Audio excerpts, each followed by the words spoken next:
പഠിച്ച് പീരാന്തായിക്കണോന്ന് വെച്ച് കഴിഞ്ഞാൽ അങ്ങനെ പറയാം. കാരണം എന്താ വെച്ചാൽ പഠിപ്പ് തന്നെ. പക്ഷെ നമ്മൾ ബിരിയാണി സെൻ്ററായിട്ട് നോക്കണത് പഠിപ്പ് ഞാൻ അങ്ങനെ പോയിക്കോളും. പക്ഷെ നമുക്ക് ബിരിയാണി സെൻ്റർ വേണമല്ലോ. അങ്ങനെ നമ്മളിന്നും പോയത് മലബാർക്ക് തന്നെ കേട്ടോ. അവിടെ ഇന്നലെ നമ്മൾ ബീഫ് എടുത്തുകൊണ്ട് നമ്മൾ ചിക്കൻ എടുത്ത് നോക്കാമെന്ന് വിചാരിച്ചു. ചിക്കൻ ബീഫിൻ്റെ അത്ര പോരാട്ടോ, സത്യം പറയാലോ. ആ വലിയൊരു കുമ്മണ്ട് കിട്ടിയിട്ടില്ല. നമുക്ക് എന്തായാലും ഉറക്കണ്ട് വന്നിട്ടില്ല. ഉച്ചയ്ക്ക് ക്ലാസ്സിൽ ഇരിക്കുമ്പോൾ ഉറക്കണ്ടല്ലോ. ഇന്ന് എന്തായാലും ക്ലാസ് നേരം വെളുക്കോളം ഉണ്ടാവും എന്ന് പറഞ്ഞു. അപ്പോൾ പിന്നെ എന്തായാലും നമുക്ക് വൈകുന്നേരം ഒരു ഷവർമ അടിക്കണം. അപ്പോൾ നമ്മൾ ഷവർമ അടിക്കാൻ പോയി. നമ്മളെ താഴെ തന്നെ ഒരു പീടിയ ഉണ്ടായിരുന്നു. അവിടെ പോയി കണ്ട് ഷവർമ അടിച്ചു. ഷവർമയും പിന്നെ അതിൻ്റെ ഒപ്പം ലൈമാണ് ഫറല്. ആ ഫറല് കിഫായാണ് മുടക്കാതെ നമ്മൾ ആ ലൈമും ഷവർമയും അടിച്ചു. പൊളി ഷവർമ എന്ന് പറഞ്ഞ കാരണം ഇങ്ങോട്ട് പേര് കൊടുക്കാനൊന്നും പറ്റൂലെങ്കിലും കുഴപ്പമൊന്നുമില്ല. അത് കഴിഞ്ഞ് ക്ലാസ്സിനെ കഴിഞ്ഞേക്ക് വണ്ടി എടുത്ത് പെരുമ്പാച്ചിലേക്ക് നമ്മളെ നാട്ടിൽ സെവൻസ് എടുക്കുകയാണേ. അതും അഖിലേന്ത്യ, അതും സൂപ്പർ സ്റ്റുഡിയോൻ്റെ കളി മുടക്കിയ അവന് നരകത്തിലാന്നാണ് പഠിച്ചോൻ പറഞ്ഞേക്കണേ. അതുകൊണ്ട് എന്തായാലും വേണ്ടില്ല, സൂപ്പർ സ്റ്റുഡിയോൻ്റെ കളിക്ക് പോകണേ.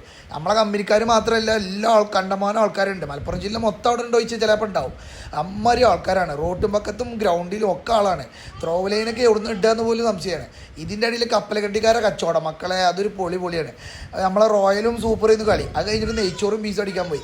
നെയ്ച്ചോറും പീസ് നമ്മളെ നാട്ടിൽ തന്നെ അടിപൊളി നെയ്ച്ചോറാട്ടോ, കിടുക്കാച്ചി നെയ്ച്ചോറ്. ഇവിടെ ഒരു കറി ഉണ്ട്, ആ കറിയാണ് പ്രത്യേകിച്ച് പറയേണ്ടത്.